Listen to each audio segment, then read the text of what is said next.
Hi all, welcome back to my channel Grammar Made Easy. இந்த செஷனில் nominalisation அப்படின்னா என்னன்னு பார்க்க போகிறோம். இது என்ன நாமினலைசேஷன் அப்படின்னு நீங்கள் யோசிக்கலாம்.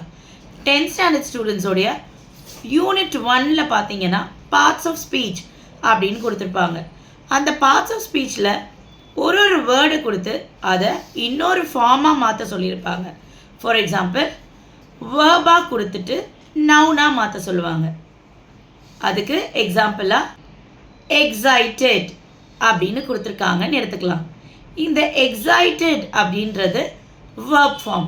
அது பார்த்தாலே உங்களுக்கு தெரியும், ஏன்னா இடி ஆட் ஆகிருக்கு. அப்போது அது வேர்ப் ஃபார்ம். இப்போது நம்மளுக்கு கொடுத்துருக்க டாஸ்க் என்னென்னா அதை நவுனுக்கு மாற்றணும். அப்போது இதுக்கு சில டிப்ஸ் கொடுக்கட்டா?